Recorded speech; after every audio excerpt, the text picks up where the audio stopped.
Well, good morning, my friends. I'm Michael Smith, and you're in my shop, Briar Patch.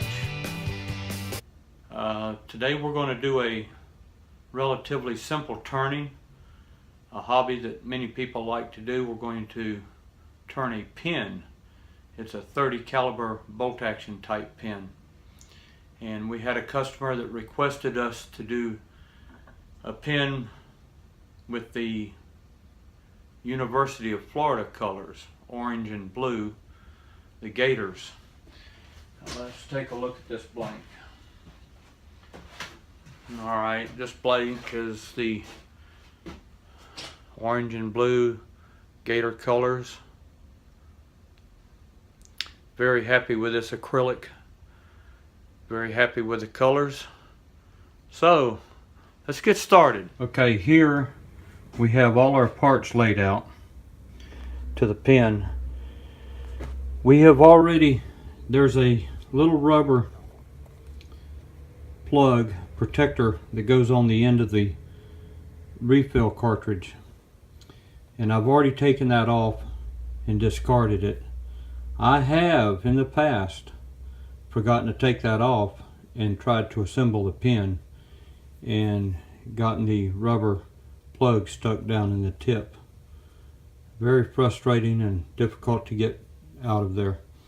And I've taken the spring and slid onto the refill cartridge so that I won't lose it. I have dropped that on the floor on occasion, and it's very difficult for a visually impaired person to locate that spring once it hits the floor. So let's get on to the next step, which is to cut this blank down to size to this barrel. We're going to cut it about 1/16 of an inch longer than this barrel is.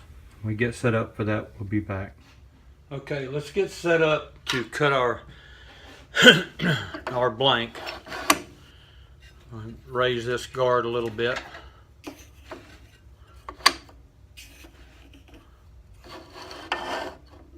We want to keep the guard as low as possible, but we've got to be able to clear this fence.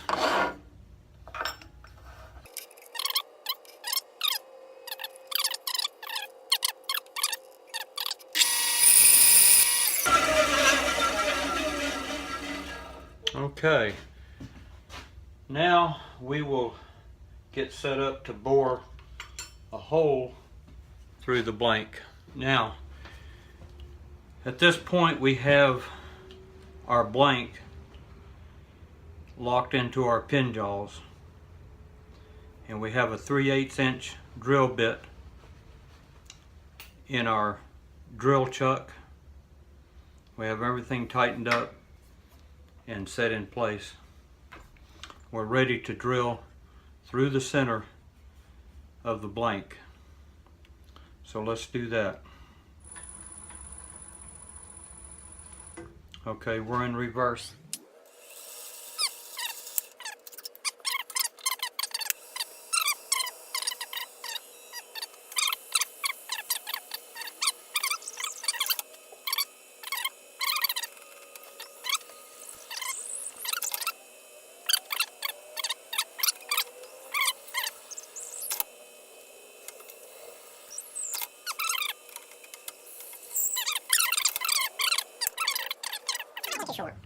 Alright, we're going to get ready to glue the barrel into the blank, and when we get set up to do that, we'll be back. Okay, we're set up now to glue the barrel into the blank.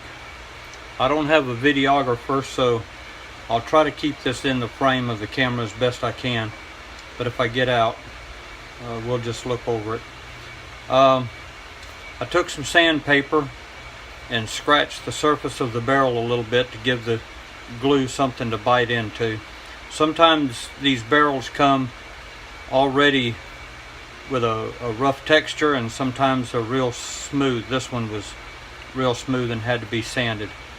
So we're going to shoot just a little bit of accelerator into the blank.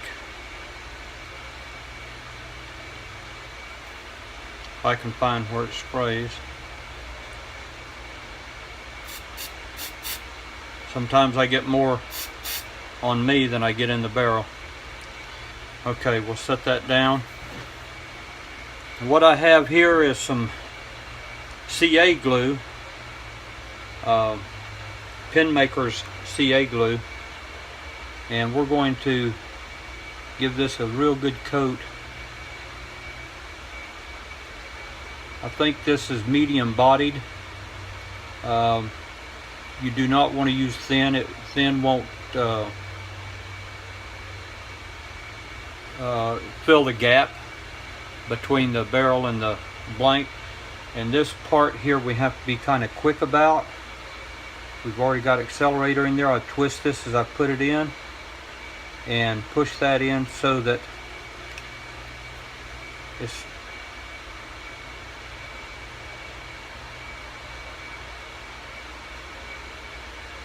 not hanging out either end, and the blank's a little bit longer than the barrel.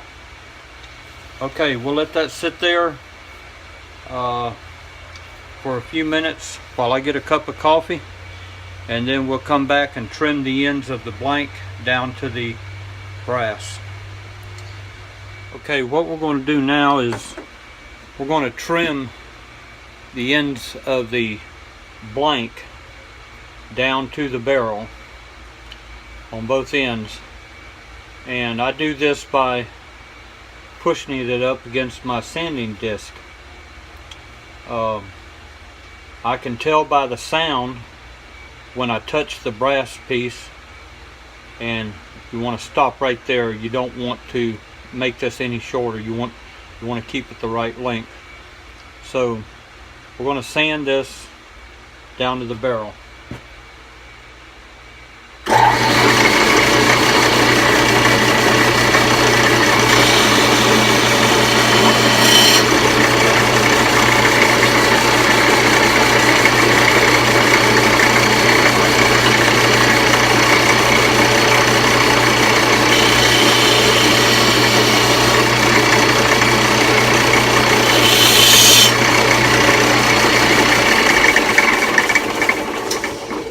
Sorry about all the noise, but I was hoping that you could hear the change when it touched the brass barrel. That way you know you've sanded down to the right to the brass and no more. Unfortunately, I have to go by what I hear, not by what I wish I could see. Okay, so now we're going to go mount this on the mandrel and get ready to turn it. When we get set up over there, we'll show you that.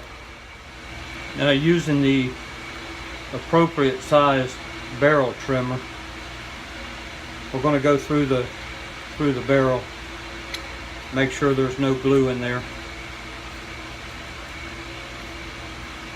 Sometimes if you get a lot of glue in there, you may have to run this in there with a drill bit, put a drill on it, or put it in your drill press or something. But in this case, it was clear there was nothing in there, and I could just do it by hand.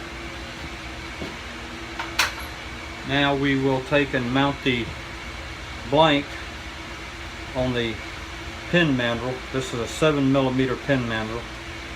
I put a couple of extra bushings on here to adjust for the length.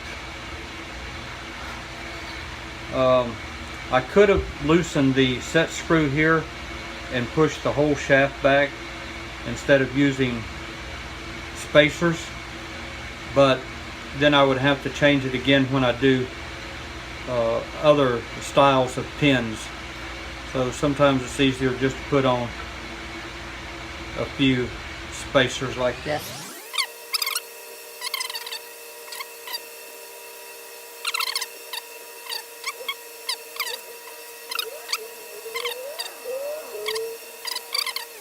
Good.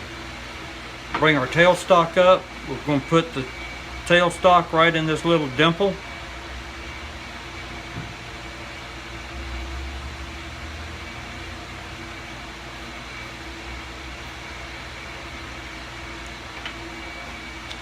Put a little bit of pressure on it. We don't want to put a lot because we don't want to bend the mandrel. And lock this down. Now we're ready to start turning. So I'll get my turning tools, and when we get ready to turn this, we'll be back to show you some of that. At this point, we're ready to do some turning.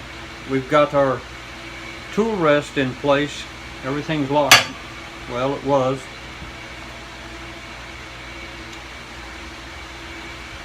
This spacer tells me, puts my tool rest at center where I need it to be.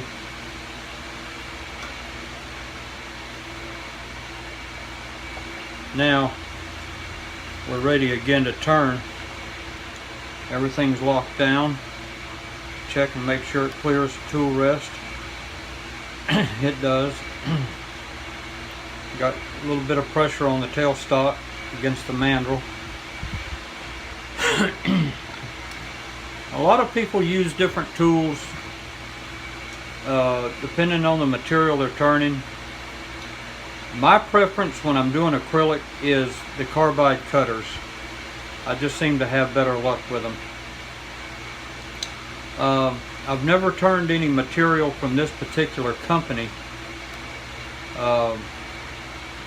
His acrylic is, there's different types of acrylic, and he thinks that this acrylic is probably the best there is for ease of turning and less mishaps, alibis. So there's a lot of noise in the background. I've got fans running. It's extremely warm this morning. Maybe I should turn them off. I'll turn those off. We're going to turn some of this. I'm not going to bore you with the entire turning process. It's just a standard turning. But we're going to bring this down till it's even with these bushings. That's what these bushings are for. They're to give the proper size so that when it goes into the pin, it'll have a smooth transition from the barrel to the pin parts. So let me turn off some of this background noise. We'll do some turning, and then we get ready to do the polishing. We'll come back and show you some of that. Okay, we're going to turn some of this on camera, and then we'll finish it off camera. I'm going to be turning this about 1800 RPM to start off, and we're going to go very, very slow, knocking these corners off. We don't want to knock out a big chunk. It has happened. So we're going to start about 1800.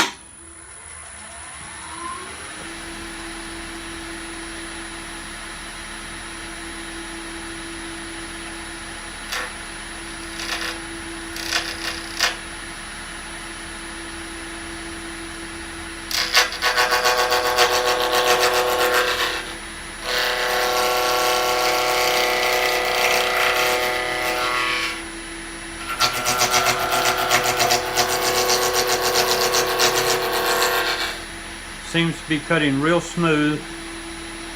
Using a carbide cutter, you want to hold your tool parallel to the floor.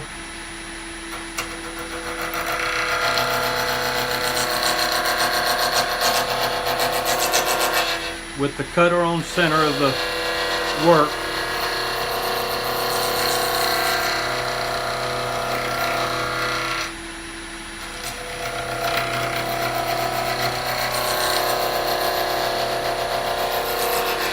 Just taking light cuts so that we don't blow out the blank.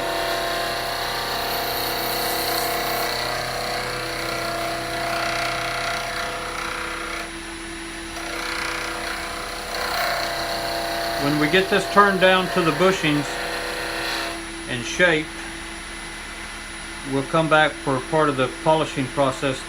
Now what I'm going to do on this, I'm not going to make this straight across. I'm going to make it kind of bigger in the middle and taper off at both ends. Kind of a, I guess you call it an ovalish shape. That's the shape that I prefer. Of course, when you're doing this, you can make any shape that you desire. You make it straight if you want to, or you can make it slightly curved or whatever. So I'll finish this off camera, and then we'll be back in just a few minutes. As I turned this and got the corners knocked off, I turned my speed up, and I'm running somewhere around 24, maybe 2600 RPM. The faster you turn it, the smoother your cut is. And I'm getting the shape that I want. I'm getting close. One thing that I want to mention, when you're cutting, you're getting down towards close to your bushings. I find that it's easier to cut from the center going out to the ends as opposed from coming in from the end. In the past, coming in from the end, sometimes you'll get a little catch right here on the corner. I wish I had a better camera angle, but unfortunately I don't have the gantry or anything for the camera to shoot from overhead. But let's see if I can get this up here where you can see it on the camera. If you're coming in from this end this way, you have a chance of getting a catch and knocking a chunk out on this corner, and once you do that, you're pretty much finished.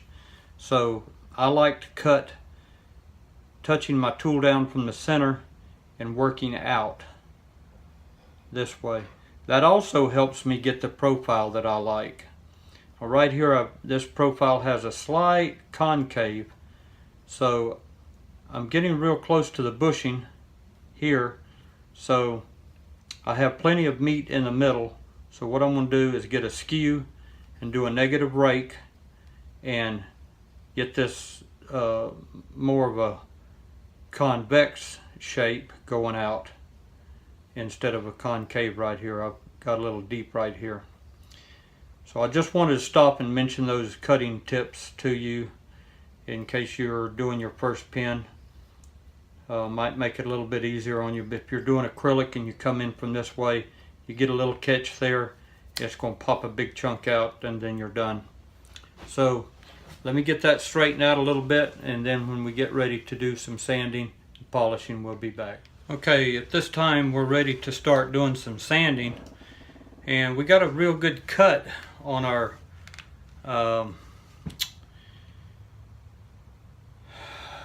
with our carbide tool.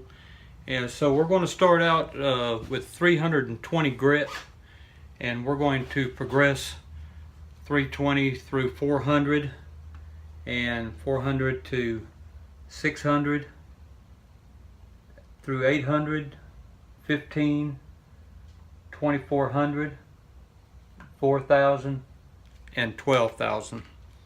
And the 600, from 600 through 12,000, we're going to be using micro mesh with water to give it lubrication.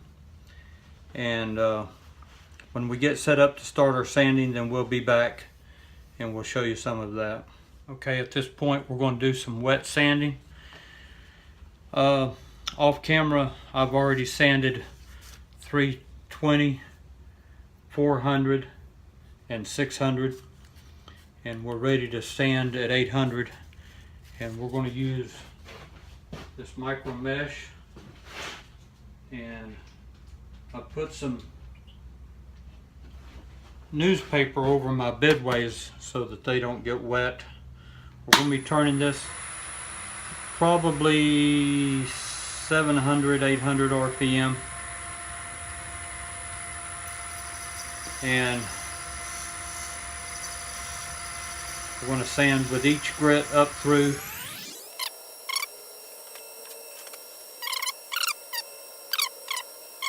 Polishing process.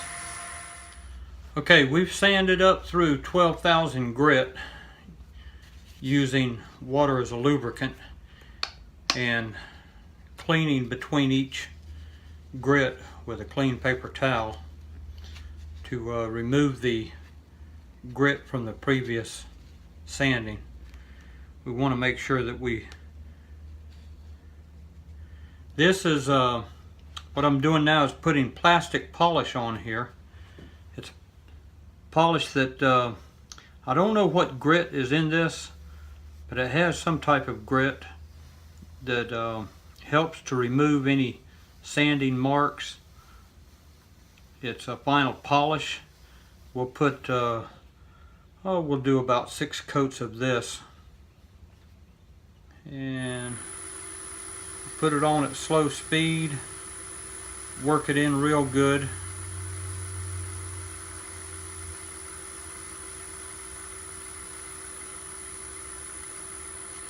If this was a wood product that we were making our barrel with, we would make sure that between each sanding, or at the end of each sanding, we would sand with the grain, not just around it. But this being acrylic, I don't think it would matter. We're going to use a little bit of speed here. Polish this out.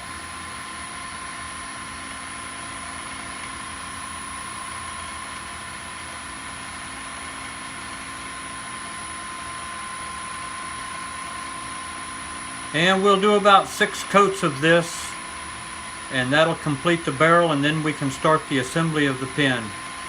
When we get the other coats of this done, we'll be back. At this time, we're ready to start assembling our pin. I have some installation parts here. I don't remember where I purchased them, but they work really well. We're going to take one of the bushings, and we're going to slide it over this 7mm collar right here. There's no play. Then we're going to slip our barrel. See which end we want for the tip over this, and make sure the tip is tight, and set this in place. Then using our tailstock as a press, we're going to gently press this tip into the barrel. And here's a tip. I keep releasing the pressure and turning the barrel so that if there's any sideways pressure, which there shouldn't be, but if there is, I'm making sure that I'm pressing this tip straight into the barrel and not at an angle. And we're going to press that all the way home. Press it until I can't feel it moving anymore. And the tip is in.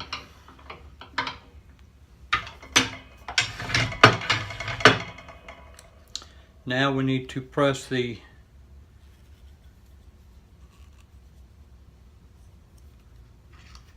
back end of the pin in place. To do that, we're going to remove this. Let's find the back end of the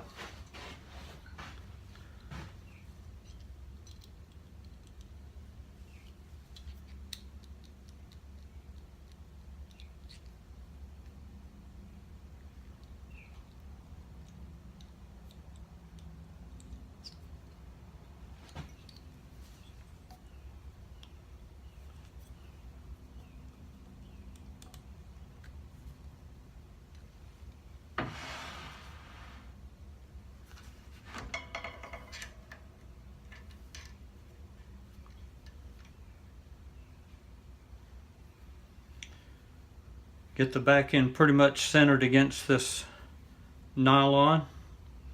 We've got the tip in the cup. I'll lock it down. We're going to gently press the back end in place.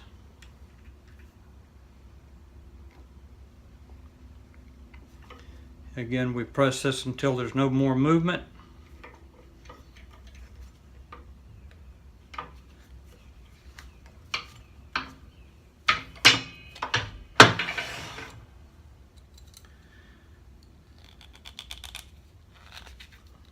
Remove the tip.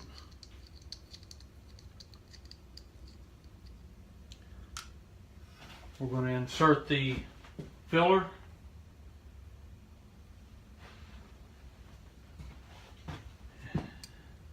Careful not to lose the spring. The spring hits the floor. It's a long process of trying to find it. Set that up out of the way. Put the filler in there.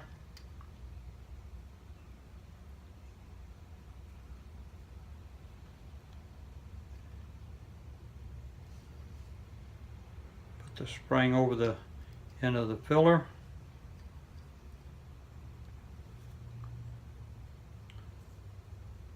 Replace the tip and screw it on.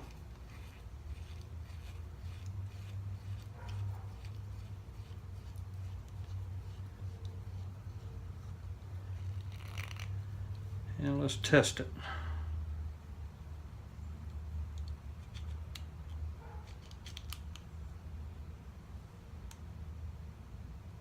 Okay, the tip's sticking out just the right length. There it is. Completed pin with Gator colors. Orange and blue. Florida University. I hope my customer likes this. I'll have to make a couple of different ones to offset it. Maybe we'll make some Seminole colors.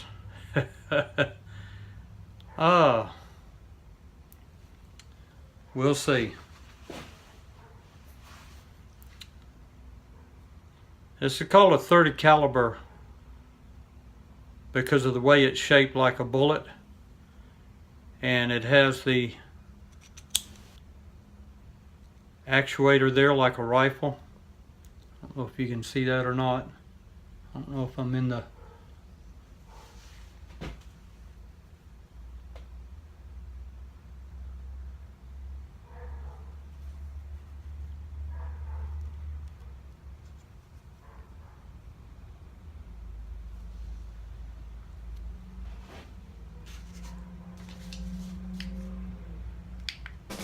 Well folks, I hope you enjoyed this project. It wasn't a difficult project, but if you decide to turn a pin, take your time, enjoy it. Don't go fast. The barrel is, when you get down towards the ends where the bushing is, it's real thin, so you don't want to make a mistake and go too deep. Take your time and have fun. We enjoyed having you here in the shop, in the Briar Patch. This is Michael Smith. Y'all have a great day.